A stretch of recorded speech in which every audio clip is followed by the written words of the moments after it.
రావాలనే టైం ఉంటుంది దానికి ఏం లేదు కదా. ఏ టైంలో ప్రతి క్షణం మన మైండ్ రియాక్ట్ అయితేనే ఉంది. మనం గమనిస్తే ఒక విషయం మనకు క్లారిటీ వస్తుంది. అందరికి వచ్చింది అనుకుంటున్నా.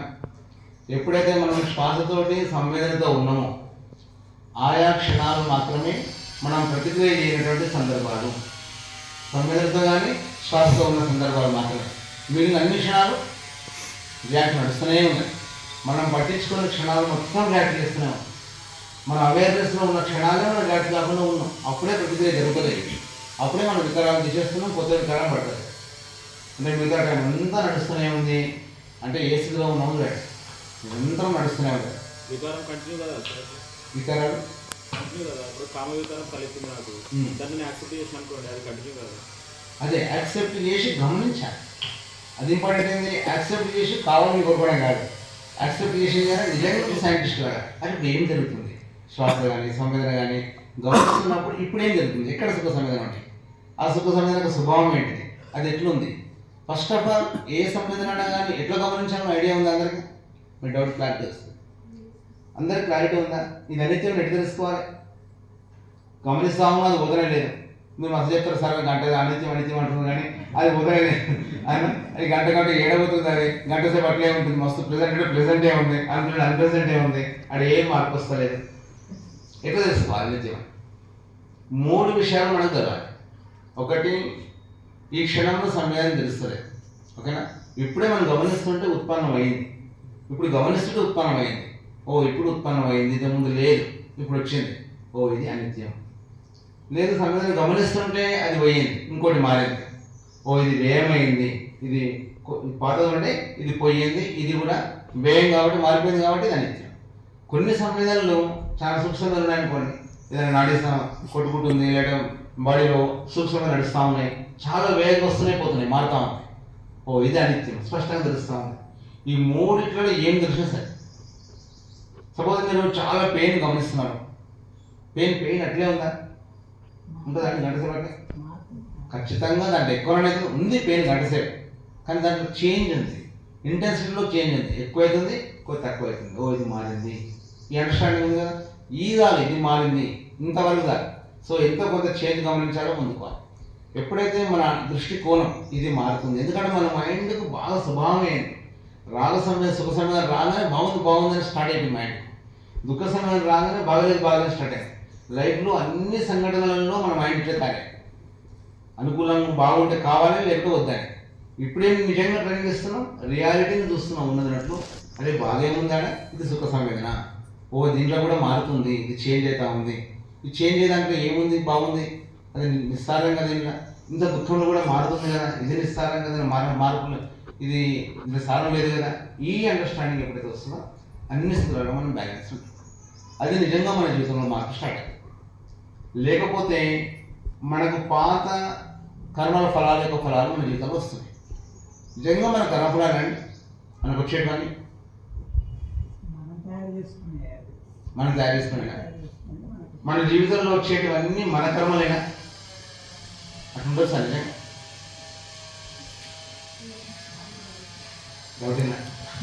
ఓకే, సో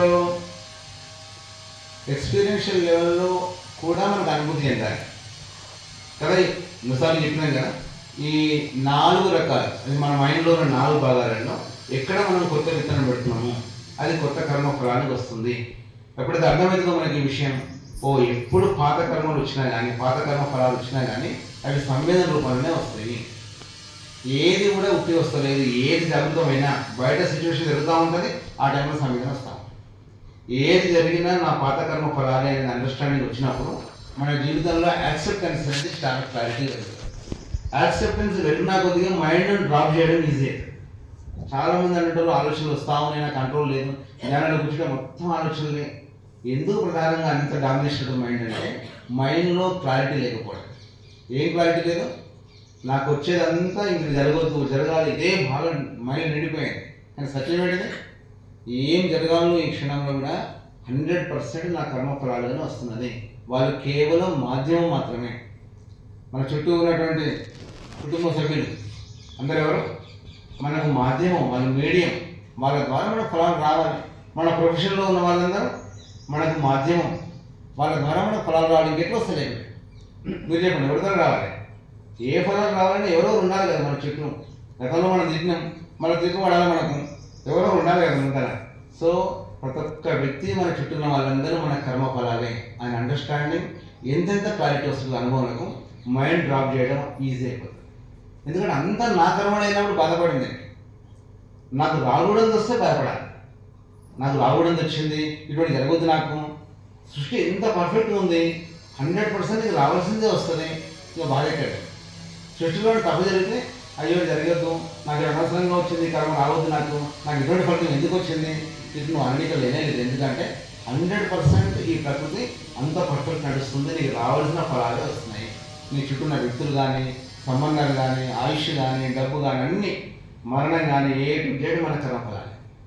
కాకపోతే కర్మ ఫలాలుగా వచ్చినప్పుడు ఇప్పుడు వాటికి ఎట్లా రియాక్ట్ అవుతున్నా, ఇది ఎవరు ఛాయిస్ ఉంది, ఇది మన ఛాయిస్. ఇక్కడ ఎన్నుకునే ఛాన్స్.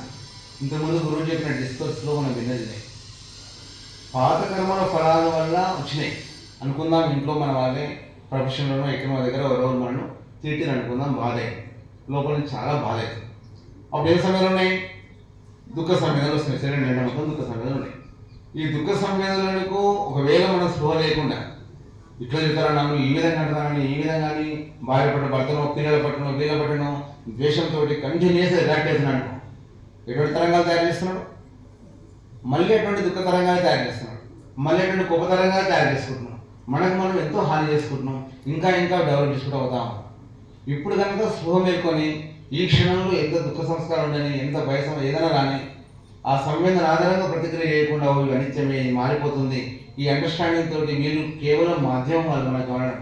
సో అట్లా గమనించడం స్టార్ట్ అయితే ఇప్పుడు ఏమవుతుంది, పాత కర్మలు ఏదైతే వచ్చినాయో ఆ ఫలాన్ని తీసుకొని ఇప్పుడు నువ్వు ప్రతిక్రియ చేయకుండా ఉంటే ఈ క్షణంలో నేను ఇంత కూడా బాధపడేవాడు.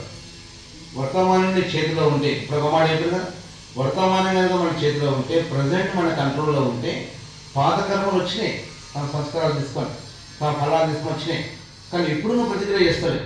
ఇప్పుడు ప్రతిక్రియ చేయకుంటే అవి కొంచెం కూడా నేను బాధ పెట్టవు. ఎందుకంటే నువ్వు రియాక్ట్ చేస్తావు. అది బాగలేదు, బాగుండగానే అదే పోయింది, ఆ రియాక్షన్ ఏమైంది, ఇప్పుడు బాధే లేదు. ఎప్పుడైతే దానికి శక్తి లభించడం తగ్గిందో, దానికి రాగద్వేషాలు లేవు, ఆ సంవేదనకు ఆటోమేటిక్గా ఎదిగి అయిపోతూ ఉంటుంది, అది బలహీనం అయిపోతూ ఉంటుంది, ఆ కర్మఫలాలను జీవితం బయటకు వస్తూ ఉంటాం. చూడండి, కేవలం వర్తమానంలో ఉంటే ఎన్ని లాభాలు ఉన్నాయి. పాస్ట్లో వచ్చిన సంస్కారాలు ఇంకా వృద్ధి చెందుతుండే, ఒక విపక్షణ లేకపోయి ఉంటే అవి కంటిన్యూ అయ్యి ఇంకా ఇంకా మల్టిప్లై చేసి ఎంత దుఃఖాన్ని తయారు చేస్తుంటాయి. ఇంకా ఇంకా కొత్త విత్తనాలు పెడతా ఉంటాడు. కానీ కొత్త విత్తనాలు బంద్ అయ్యాయి. ఇప్పుడు కొత్త విత్తనం ఏం పెడుతున్నాం, ప్రతిక్రియ చేయకుండా, రియాక్ట్ చేయకుండా పెడుతున్నాం. అంటే ప్రజెంట్ మూమెంట్ మీద కంట్రోల్ వచ్చింది. పాతది వచ్చినా నేను ఏం చేయట్లేదు, ప్రజెంట్ నీ కంట్రోల్కి వచ్చి హ్యాపీగా ఉన్నాం. హ్యాపీగా పెడితే ప్రజెంట్ మూమెంట్ నువ్వు రియాక్ట్ కాకుండా ఉంటే ఫ్యూచర్ ఆటోమేటిక్గా మంచిగా. మూడు ఒకటేసారి వచ్చినాయి. ప్రజెంట్ కంట్రోల్ ఉండడం వల్ల పాస్ట్ ఈజీగా మారిపోయింది, ఫ్యూచర్ ఆటోమేటిక్గా భవిష్యత్తు కాంతి దిశ ప్రకాశంలో వెళ్ళింది, ప్రజెంట్ నీ కంట్రోల్కి వచ్చింది. మూడు లాభాలు మనం వర్తమానంలో ఉంటే వస్తాయి. ఈ క్షణంలో ఉన్న సమయం తెలవాలి, ప్రతిక్రియ చేయకుండా ఉండాలి. ఈ స్థితి మనం డెవలప్ చేసుకుంటే మనము నిజంగా ప్రకాశంలో పోతున్నట్టు. ఇది ఒక్కటి మనం మిస్ అయిన మీ పాయింట్ అంటే ఇంకా ఇంకా చీకట్లకు పోతున్నట్టే. గురుజీ లాస్ట్గా మాట చెప్పారు కదా, ఎంతో దూరం చీకట్లో ప్రయాణించాం, ఇకనైనా కాంతిలో పయనిద్దాం. దాని మీనింగ్ ఏంటిది, నిజంగా మన వికారాలు ఎక్కడ డెవలప్ అవుతున్నాయో, నిజంగా మన సంస్కారాలు ఎక్కడ డెవలప్ అవుతున్నాయో తెలియకపోవడమే చీకటి. అంతేగా మన లైఫ్ పట్ల మన క్లారిటీ లేకపోవడమే చీకటి. చీకటి అంటే ఏంది, అంతేనా ఉందా, జీవితం పట్ల ఎటువంటి స్పష్టత లేకపోవడమే చీకటి. లైఫ్ ఎందుకు వచ్చిందో క్లారిటీ లేదు, ఎక్కడ పోతున్నామో క్లారిటీ లేదు, ఇంకో లైఫ్ ఉంటుందా కూడా క్లారిటీ లేదు, ఏం లేదు. ఏమనుకుంటే జనరల్ థాట్ ఏముంటుంది, అందరూ పుట్టినరు మనం పుట్టినాం కదా, అందరూ పుట్టినరు మనం పుట్టినాం, అందరు చదువుకుంటున్నారు కాబట్టి మనం చదువుకున్నాం, అందరు చదువుకున్నాం, అందరికీ జాబ్ కొట్టాలి కాబట్టి మనం జాబ్ కొట్టినాం, అందరి తర్వాత పెళ్లి చేసుకుంటారు, మనం చేసుకోవాలి, అందరి పిల్లలైనా మనం కావాలి, అందరు కొంత ఆస్తులు కూడా పెట్టారు, కొంత ఇల్లు కట్టుకున్నారు, కారు బంగ్లు అనిచ్చిన మనం చేయాలి, అంత మళ్ళీ పిల్లలు పెళ్ళి అందరూ చేస్తారు, మనం చేసేయాలి, అందరూ చచ్చిపోతారు, మనం చచ్చిపోవాలి. దీని అండర్స్టాండింగ్ అనొచ్చా అండి మీరే, దీని అండర్స్టాండింగ్ అనొచ్చా, ఏమన్నా ఇది అర్థం ఉంది ఏమన్నా, అందరూ పోతున్నారు మనం పోతున్నాం అంటే అందులో ఏం అండర్స్టాండింగ్ లేదు. నిజంగా మన జీవితాన్ని అర్థం చేసుకోవడానికి నిజంగా సైంటిఫిక్గా రీసెర్చ్ చేయాలి. ఇక్కడ అంధవిశ్వాసం ఉందా, విపక్షాల మనమే రీసెర్చ్ చేస్తున్నాం నిజంగా మైండ్ ఎట్లా పనిచేస్తుంది, ఎట్లా ప్రతిక్రియ చేస్తున్నా, ఎక్కడ విత్తనం పెడుతున్నా. సైన్యాన్ని ఉంది కదా ప్రసాద్ చెప్పిన కాబట్టి టైం లేదు మరి అంత రిపీట్ చేస్తున్నాయి. సో ఎక్కడ సంవేదన పట్ల ప్రతిక్రియ చేస్తే విత్తనం పెడుతున్నాం. ఓ విత్తనం బట్టి ఫలం వస్తుంది. ఓ ప్రకృతి నియమాలు ఎంత పర్ఫెక్ట్గా పనిచేస్తున్నాయి. రియాక్ట్ చేసినకపోతే వికారాలు పెరిగిపోతున్నాయి, రియాక్ట్ చేయకపోతే వికారాలు లేవు తగ్గిపోతున్నాయి. ఇదంతా నా చేతిలో ఉంది, నా రెస్పాన్సిబిలిటీ ఇదంతా. ఎప్పుడైతే ఈ విషయం క్లారిటీ వస్తుందో జీవితం అంతా మన చేతుల్లోనే ఉంది. ఇట్లా ఉండడం మంచిదా కదా? ప్రకృతి నియమాలు మొత్తం మన కంట్రోల్ ఉండడం మంచిదా, ఎవరో కంట్రోల్ చేస్తే బాగుంటుందా? ఎట్లా బాగుందండి సృష్టి? మీకు ఎట్లనిపిస్తుంది? మనందరం వేరే కంట్రోల్ ఉంటే బాగుంటుందా? ఎవరో పైనుండి అందరూ వాళ్ళు ఆడిస్తుంటే మనం ఆడడం అంత లీల కదా. ఎవరు దుఃఖాన్ని మన ఆలోచిస్తారు, భయం ఆలోచిస్తారు, ఆయుష్ వాళ్ళంతా మన కంట్రోల్ ఏం లేదు. కంట్రోల్ అయ్యి బాగుంటుందా? ఇంకా భయంకరమైన దుఃఖం. సో మన చేతిలో ఉండడం అనేది అదృష్టం. నిజంగా నేచర్ ఎంత బ్యూటిఫుల్ అంటే గురువు చెప్తారు మనకి 8th grade తీసుకొస్తున్నా ఎంత బ్యూటిఫుల్, అంత అద్భుతంగా ఉందంటే 100% మనకే ఇచ్చిన ఛాన్స్. ఏం చేసుకుంటున్న లైఫ్ అనేది నీ ఛాయిస్. ఇప్పుడు లైఫ్లో సుఖంగా బతుకుతావా నీ ఛాయిస్, మరణంలో ఎట్లా అవేర్నెస్ ఉంటావా ఎట్లుంటుందో నీ ఛాయిస్, నెక్స్ట్ లైఫ్ నీ ఛాయిస్. లైఫ్ ఏ లేకుండా చేసుకుంటావా వికారాలు తీసేస్తావంటే నీ ఛాయిస్. అంతా మన చేతిలో ఉంది. మరి ఇంతకంటే బ్యూటిఫుల్ క్రియేషన్ ఏముంటుంది, ఇంకా ఇంతకంటే అద్భుతమైన క్రియేషన్ ఏముంటుంది? సో ఈ విషయమే ఒక సైంటిస్ట్కి ఎన్నో డౌట్లు ఉండే. జ్ఞానోదయం పొందకముందు గౌతమ బుద్ధునికి ఎన్నో డౌట్లు ఉంటాయి. అది ఏంది ఇదంతా, పశుపక్షాలు ఏంది, క్రిమికీటకాలు ఏంది, మనుషుల తేడాలు ఏంటి, ఈ డిఫరెన్స్ ఏంటిది? మనం ఏమో కామన్ అనుకుంటున్నాం, లక్కు బ్యాడ్ లక్కు అని కామన్ పీపుల్ ఆలోచిస్తాం. కానీ ఆయన సైంటిస్ట్ కాబట్టి ఇంత రీసెర్చ్ చేసి సత్యాన్ని శోధించినాక నమ్మని చెప్పినా ఇక్కడ చెప్పలేదు. నమ్మండి నమ్మడం ప్రాక్టికల్గా విధించండి, నువ్వే ఎక్స్పీరియన్స్లో ఉంది. సత్యం నువ్వే శోధించు, వాస్తవం మీద తెలుసుకో, దాన్ని బట్టి లైఫ్ను మలుచుకో.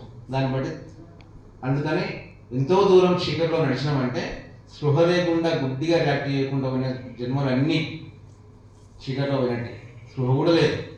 మనం రియాక్ట్ అవుతున్న గంట సేపు కోపాన్ని పెంచుకుంటున్నాము, భయాన్ని పెంచుకుంటున్నాము, ద్వేషాన్ని పెంచుకుంటున్నాం అంటే కొత్త లైఫ్ కావాల్సిన సంస్కారం కూడా తయారు చేసుకుంటున్నాం. ఆ స్పృహ కూడా లేదు కాదు.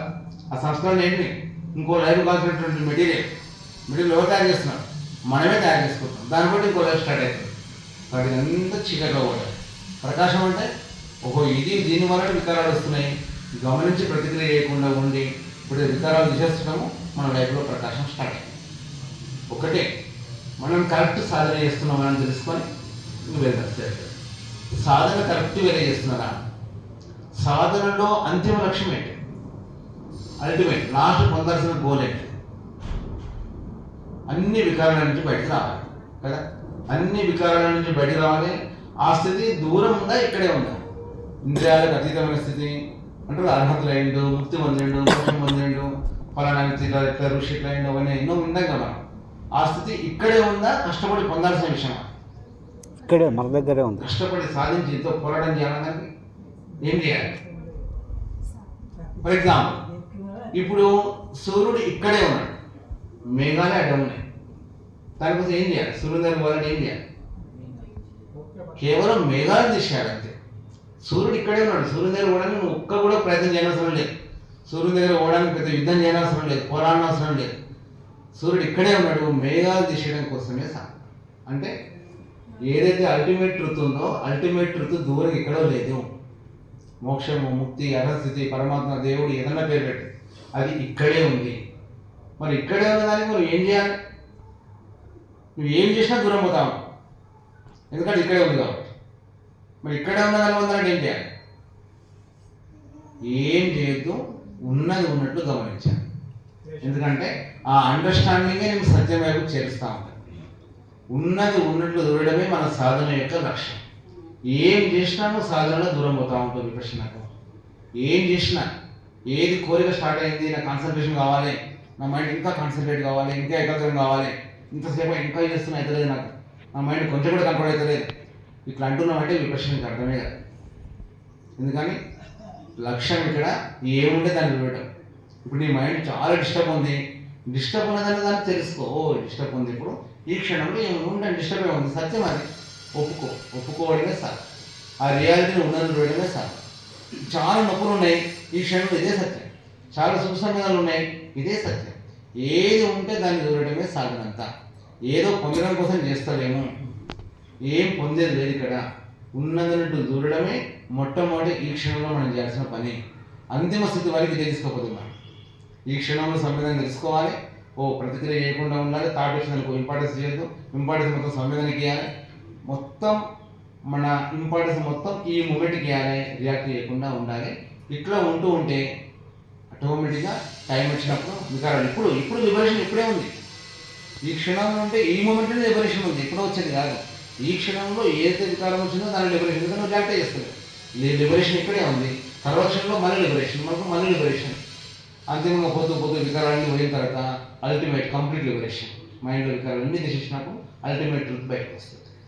ఏం చేసినా మనం సత్యానికి దూరం అవుతున్నాం అనేది మన మైండ్లో ఉంటే ధ్యానంలో కూర్చున్నప్పుడు మీరు ఏం చేయదు అనేది మైండ్లో పెట్టుకోవాలి. ఓకేనా? ఏదో ధ్యానం చేయమని బయట వచ్చి అడిగితే చెప్పాలి కదా. ఏం చేసిన వాడికి అంటే ధ్యానం చేసి చెప్పాలి అదే. మీరు ఏం చేయాలంటే వాళ్ళే అనుకుంటాం. కానీ యాక్చువల్ చెప్పడం కోసం చేస్తున్నాం. అంతేగాని ఏం చేయాలి కూర్చొని ఏం చేయదు. ఓకేనా? కేవలం గమనించాలి. ఓకేనా? శ్వాస వస్తుంది పోతుంది తెలుసుకోవాలంతే. సంవేదనను తెలుసుకోవాలంతే. ఏం చేయదు. కేవలం గమనించాలి. గమనించడంలోనే మార్గం. గమనించడంలోనే దాని శక్తి అంతా వర్తమానానికి వస్తుంది. ఇప్పుడు నీ లైఫ్లో ఈ విషయం క్లారిటీకి వస్తే పాస్ట్ ఫ్యూచర్ అనేవి మన మనోకల్పనలే. నిజంగా సత్యం ప్రజెంట్లోనే ఉంది. ఈ ప్రజెంట్లో పరిపూర్ణంగా జీవించడమే, ఈ క్షణంలో సమయంతో ఉండడమే లైఫ్. మళ్ళా క్షణంలో మళ్ళీ ఉండడమే. ప్రతి మూమెంట్లో ఉంటుండే అల్టిమేట్ ఇక్కడే ఉంది. అది వర్తమానంలోనే ఉంది. ఆనందుడు ఉంది కదా, బుద్ధుని యొక్క శిష్యుడు ఆనందుడు ఒకడు చెప్పి ఎందుకంటే ఎంత చిన్న అండర్స్టాండింగ్ ఎంత దూరం తీసుకోపోతారు. ఎంతోమంది లిబరేట్ అవుతారు. బుద్ధుని కాలం లోపల అర్హంతులు లక్షల మంది అవుతారు. కోట్ల జనాభా ప్రభావితం అవుతారు. అందులో లక్షలాది మంది అర్హంతులే అల్టిమేట్ ట్రూత్కు చేరుకున్నారు. అన్ని పాలనలు ఉండేవాళ్ళు. అయితే బుద్ధుని తర్వాత ప్రథమ బౌద్ధ సంగీతం అందరు కలిసి ఒక ఏర్పాటు చేద్దాం అనుకుని అందరూ అవసరం లేదు. బుద్ధునికి ఎవరైతే అనుయాయులు ఉన్నారో చాలా దగ్గరికి వెళ్ళి చూసినారు.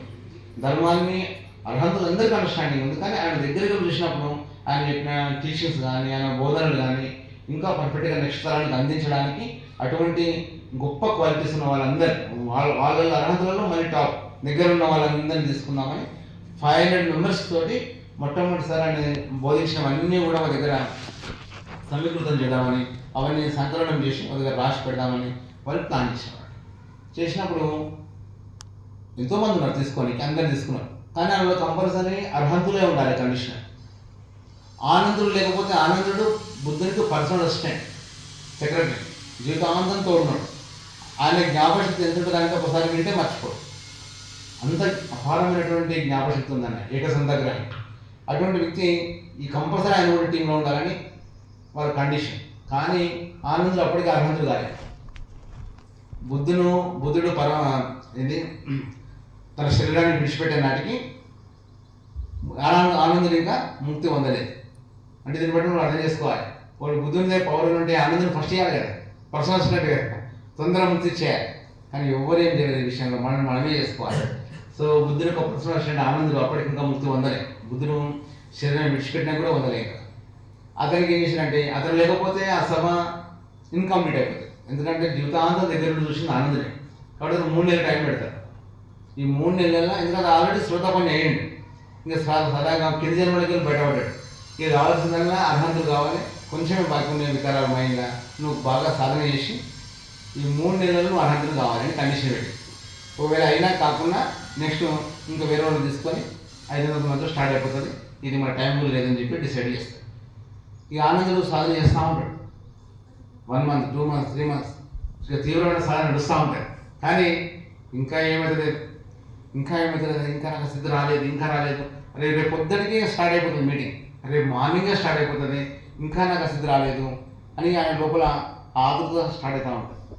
ఆదురుత అయిపోయిన తర్వాత లాస్ట్కు ఒక నైట్ టైంలో చాలా అయిన తర్వాత ఇంకా తను అలసిపోయి ఇంకేమనుకుంటాడు, ఇంకా నేను అర్హంతుని కాలేదు, ఇప్పటికీ నేను శ్రోతాపన్యని అనే సత్యాన్ని, అంటే మనసులో నుంచి ఆ భారాన్ని ఇంకేదో పొందాలనే కోరికను ఆదురుతను వదిలేస్తాడు. మైండ్కి వదిలేసి ఉన్న సత్యాన్ని ఉన్నట్టు ఇంకా నేను శ్రోతాపన్యని అనే సత్యాన్ని తన రియాలిటీని ఉన్నట్టు యాక్సెప్ట్ చేస్తాడు.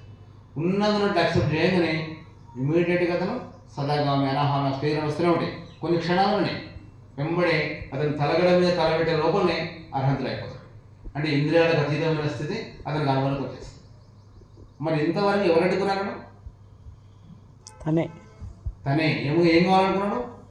అంత అండర్స్టాండింగ్ ఉన్న వ్యక్తి మన ఆయన చిన్నోడేం కాదు, తన వరకు వచ్చేవారు అడుగుతూ ఉంటుంది. ఇప్పుడు మీరు అంత అద్భుతంగా అనుకుంటారు, అంత అర్థమైంది అనిపిస్తుంది. మళ్ళీ ధ్యానంలో కూర్చోగానే మరి అంటారు ఇంకా కంట్రోల్ అవుతలేదు మైండ్ కదా, ఇంకా సాధన ఎంతసేపు గంట చేయబట్టి ఇంకా కంట్రోల్ అవుతలేదు, ఒకటే పోతా ఉంది. ఇది ఇప్పుడు ఏ విధంగా పోయింది, మన అండర్స్టాండింగ్ ఏది ఉన్నదో గమనించాలని ఇక్కడ చెప్తున్నాం. మళ్ళీ ఇంకా నాకు కంట్రోల్ అవుతుంది. ఇక్కడ కంట్రోల్ చేసేదే లేదు, ఏమి ఉంటే దాన్ని గమనించాలి. ఇదేనండి ఎంత మేధావి గుణంగా తన ఈగో తనకు అడ్డమై కూర్చుంటాడు. ఎప్పుడైతే ఈగో డ్రాప్ చేసినట్టు అదంతా అక్కడే. అందుకని మన లాస్ట్ క్షణంలో ఏదో ఉందామో ఆనందం లాగా అది ఈ క్షణంలో స్టార్ట్ కావాలి. ఈ క్షణంలో స్టార్ట్ అయితే వర్తమానంలో మనం ప్రతిక్రియ చేయకుండా ఉన్న స్థితిని ఉన్నట్లు జాగరూకతలో మనం చూడగలిగితే ఈ క్షణంలో ఉన్నది చూస్తే ఎట్లయితే ఏం బ్యాక్ట్ అవుతలేం, ఇది కావాలంటేనే వద్దంటలేం, పరిపూర్ణంగా ఈ క్షణంలో ఉన్నాం, ఏం సమయం తెలుసుకుంటున్నాం, బ్యాక్ట్ అవుతాం, థాట్ వచ్చిన ఇంపార్టెన్స్ ఇస్తాం. ఇట్లా ఉన్నాము అంటే ఇదే సత్యం, ఇట్లనే ఉండడం ఎంత క్షణాలు డెవలప్ చేసుకుంటామో ఇది అంతిమ సత్యం వరకు తీసుకెళ్తుంది. ఎందుకంటే ముక్త స్థితి ఇక్కడే ఉంది, అది సాధించేది కాదు, అది ఇక్కడే ఉన్నది కాబట్టి కేవలం గమనించడం అని వస్తుంది. ఈ అండర్స్టాండింగ్ తోటి విడిచిపెట్టకుండా ఈ నెక్స్ట్ మంత్లో మనం కలిసేవారు ఉదయం 1 గంట, సాయంత్రం 1 గంట విడిచిపెట్టకుండా సాధన చేయండి. స్టార్టింగ్లో పొద్దున విన్నాం సబ్బరసం దమ్మరసం జినాతే, అన్ని రసాలలో దమ్మరసం జినాతే. ఎప్పుడు ఈ బెనిఫిట్ నిజంగా టేస్ట్ తెలుస్తుంది మనకంటే రైట్ అండర్స్టాండింగ్తో సాధన చేస్తాం. ఎందువల్ల మనం పొందలేకపోతాం ఆ టేస్ట్ అంటే ఏదో పొందాలని కోరుతూ ఉంటాం. ధ్యానంలో కూర్చోగానే ఏదో కావాలనే కోరికతో కూర్చోండి, చేసే తప్పంతేది. అవి సపోజ్ చిన్న ఎగ్జాంపుల్ అనుకోండి, మైండ్లో మీరు సాధించేది ఏం లేదు, భూమి మీద అయిపోయింది, మొత్తం రెడీగా ఉన్నారు, భవిష్యత్తు గురించి చింతనే లేదు, అసలు సాధించేది కూడా భూమి మీద ఏం లేదు, అంత వదిలేసి హాయి కూర్చోండి, మనం బాగుందా అట్లా ట్రై చేసి చూడండి. ఏం సాధించలేదు, థాట్ వచ్చినా పట్టించుకోవాలి అవసరం లేదు, ఈ క్షణం మాత్రమే ఉంది, ఇంకేం లేదు, ఎంత హ్యాపీగా ఉంటుంది.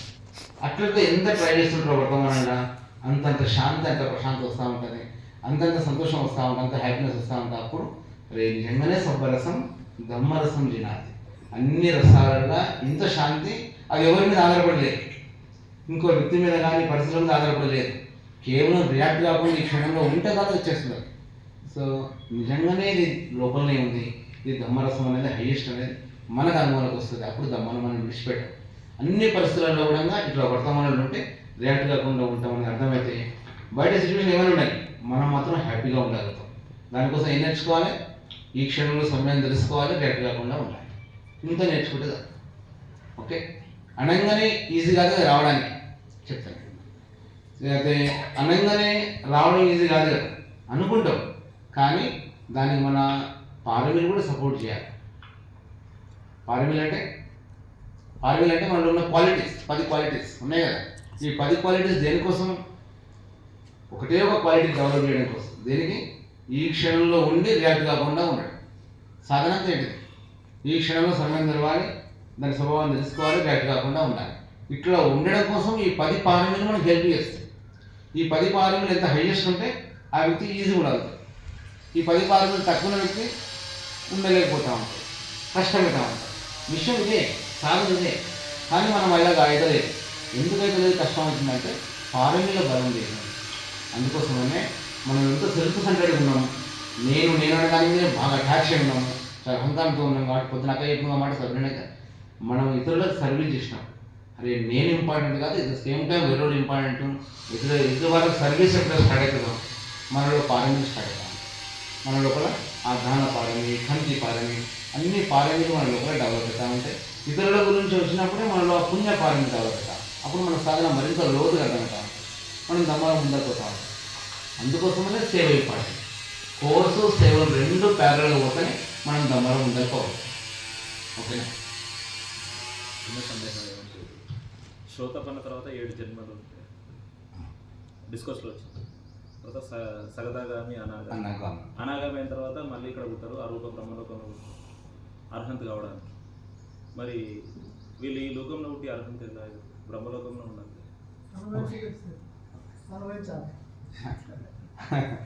సరే, ఇప్పుడు మన డౌట్ స్వాభావిక గురూజీ అందరూ కూడా చెప్తారు, కానీ తన పాయింట్ అనుకోవాలి. గురూజీ అంటే క్లారిటీ మనం అర్థం కావాల్సిందంటే శ్రోతాపంజ అంటే ఒకటి ఫస్ట్ మనం ధ్యానం చేసేటప్పుడు ఫస్ట్ వచ్చే మొట్టమొదటి వికారాలు ఏంటివి చాలా కింది జన్మలోకి పోయే సంస్కారాలే బయటకు వస్తాయి. అందుకనే స్టార్టింగ్లో మనకు వచ్చేటివన్నీ నొప్పులు కానీ ఈ బాధ కానీ దుఃఖం కానీ ఇవన్నీ ఏంటివి కింది జన్మలోకి పోయే సంస్కారాలు, అంటే అధోగత సంస్కారాలు ఫస్ట్ బయటకు వస్తాయి. మన హౌస్ క్లీన్ చేసేటప్పుడు చాలా పెద్ద పెద్ద మురికి రాళ్ళు లోపల చెత్త చాలా ఫస్ట్ అది బయటకు వస్తాయి. సెకండ్ రౌండ్ క్లీన్ చేసేటప్పుడు అంతకంటే సూక్ష్మమైన మురికి ఉంటాయి, సేమ్ అంటే. సో ఫస్ట్ వచ్చేటివి అధోగతి, చాలా కింది లెవెల్కి పోయే సంస్కారాలు బయటకు వస్తాయి. ఓకేనా? సో ఈ దాటి ఎంత అధోగత సంస్కారాలు అనుకుందాం, 100 ఉన్నాయి అనుకుందాం. ఆ 100 99 అయిపోగానే ఎగ్జాంపుల్ 100ది అయిపోగానే ఎవరు వేసి తాపడు అనమాట. ఆటోమేటిక్గా మనలో ఉన్నటువంటి రియాలిటీని ఆ స్థితిని ఆటోమేటిక్గా మనం అనుభవించాలి. ఎందుకంటే అడ్డైతే ఎవరు లేదు, వికారాలు పోగానే స్థితి అనుభవిస్తుంది. శ్రోతాపంజ అంటారు. తర్వాత ఇందుకొని కింద దగ్గర కోడి పశుపక్షాలకు పోనే స్థితి దాటిన వ్యక్తి ఇంకా వికారాలు సాధన చేస్తూ ఉంటే సదాగామి స్టేజ్ ఉంటుంది. అతను ఉన్నత దేవతాలోకంలో ఉంటే అక్కడ మోక్షం పొందుతూ చెప్తారు. తర్వాత ఇంకొంచెం అనాగామి, బ్రాహ్మణుల ఒకటి. సరే, మీ డౌట్ ఏంటిది? మరి ఇవన్నీ ఆడ ఉట్టాలి కదా, పుట్టకముందే మోక్షం. ఇవన్నీ కంపల్సరీగా ఆడ ఉట్టాల్సిన అవసరం లేదు. ఒకవేళ అప్పుడు మరణం వస్తే, శ్రోతాపంజ అయిన వ్యక్తికి మరణం వచ్చింది, అప్పుడు కింద లైఫ్లో పోడు, మళ్ళీ మనిషిలా అవుతుంది. సదాగామయ్యిండు అనుకోకుండా చనిపోయాడు, అతను ఆలోకం ఉంటుంది దేవతాలోకం. ఒకవేళ అనాగమని చనిపోయాడు, కానీ ఇవన్నీ స్టేటస్ చచ్చిపోయినాగానే పడుతామని ఏం లేదు. ఇప్పుడే వికారాలు తీసేస్తే సదాగామి కూడా దాటుకుంటూ ముందుకు వెళ్ళిపోతాడు. అది కూడా దాటుకుంటూ ఇంకా వికారాలు తీసేస్తే అనాగామి కూడా దాటాలి. అది కూడా దాటేసిందంటే ఇక్కడే అర్హత లేకపోతుంది. మానవ జన్మలనే ఇవన్నీ సాధ్యం అయిపోతాయి. ఒకవేళ మధ్యలో మరణం వస్తే మాత్రం అక్కడ వస్తుంది. అర్హంతుడైనటువంటి బుద్ధుడు వికారాలు తీయడానికి అన్ని పద్ధతులు చెప్పింది కదా అర్హంతుడు అయిన తర్వాతనే. మరి బౌద్ధ సంగీతంలో బుద్ధుడు చెప్పిన విషయాలు చెప్పాల్సిన ఏముంది? చాలా మంది ఉన్నారు కదా అర్హంతుడు. బుద్ధుడు చెప్పిన చెప్పాలని ఏముంది? బుద్ధుడు చెప్పిన విషయాలు చెప్పాల్సిన ఏముంది? అక్కడ అర్హంతులు చాలా మంది ఉన్నారు కదా. అర్హంతులు విషయం ఇదే, సత్యం. ఎవరైనా మోక్షం పొందని ఎట్లా ఉండాలి? మనసులో వికారాలను తీసేయాలి. వికారాలను తీసేయాలంటే ఏడున్నాయి వికారాలు? ఇక్కడ ఉన్నాయి మన లోపల మనసులో. మనసు ఎట్లా పోవాలి? సంవేదన ద్వారానే పోవాలి. సో ఈ క్లారిటీ ఎప్పుడైతే మనం మెడిటేటర్కి వస్తుందో క్లారిటీ, ఎవరైనా సరే అర్హంతులు ఎంతమంది ఉండాలి, కానీ ముక్తి పొందడానికి వికారాలు తీసేయాలి. వికారాలు అంటే లోపల ఉన్నాయి ఇంప్యూరిటీస్ దాకా పోవాలంటే అవి సంవేదనతో లింకప్ అయి ఉన్నాయి. ఈ సంవేదనలు పోవాలంటే ఇదే పాత్. ఇట్లా వెళ్తేనే లోపల సంవేదన తెలుసుకుంటే వికారాలు డీపెస్ట్ అన్కాన్షియస్ మైండ్ నుంచి పోతాయి. ఇంకా పై వేసేది ఏదైనా కానీ పై మనసు అవుతుంది, దీనికన్నా లోపల మనసు కాదు. ఈ క్లారిటీ మనకు వచ్చినప్పుడు ఒక విషయం ఇదే, ఎవరు చెప్పినా ఇదే చెప్పాలి. అట్లా ఆ క్లారిటీ మనకు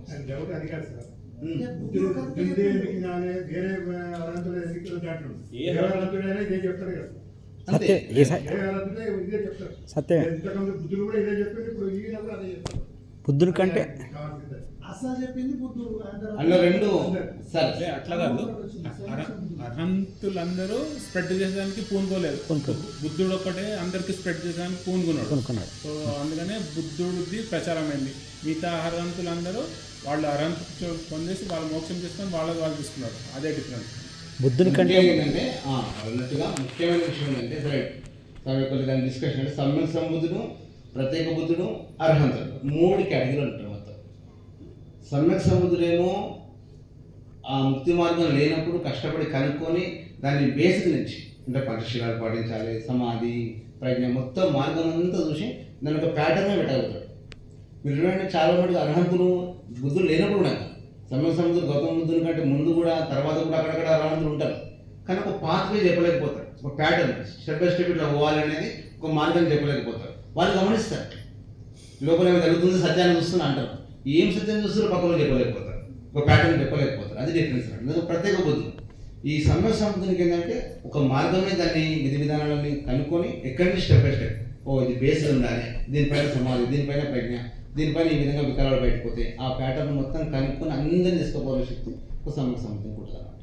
అర్హంతులు కానీ వీళ్ళు ఆ మార్గంలో నడుస్తూ బయటపడగలుగుతారు, కానీ తర్వాత తెలుసుకునే పొందగలుగుతారు. కానీ వాళ్ళే కనుక్కునేంత బలం ఉండదు అర్హంతులు. ప్రత్యేక బుద్ధులు అదే మార్గంలో తను స్వయంగా పొందుతారు, కానీ తాము ఏం పొందిన అనేది పక్కలకు వాళ్ళ లోపల గమనించగలుగుతారని సంవేదనని ఎక్కడికి ఎట్లా పోవాలి, ఆ ప్రాసెస్ దానికి ఎట్లా పోవాలి స్టెప్ బై స్టెప్ చెప్పలేకపోతారు. ఎందుకంటే ఆ విధానం మనకు ఆ స్థితి పొందుతారు, కానీ ఆ ప్రాసెస్ అనేది వాళ్ళ పక్కలకు అందరిగా గైడ్ చేయలేకపోతారు. అది డిఫరెన్స్. బుద్ధుడు చెప్పిన దాన్ని వాళ్ళు ఫాలో ఇప్పుడు మనందరం కదా, ఇప్పుడు బుద్ధుడు మార్గం ఇచ్చేయండి, మనం నడుస్తున్నాం ఈ మార్గంలో, వికారాలు పోతూ పోతూ కొన్ని జన్మలు అర్హంతులమైన అనుకో, మనందరం అర్హంతులం, సమ్యక్ సముద్రంగా దాంట్లో సత్యం ఉంది, ధర్మం ఉంది కాబట్టి దాన్ని వాస్తవంగా యాక్సెప్ట్ చేస్తుంది. యాక్సెప్ట్ చేస్తాం.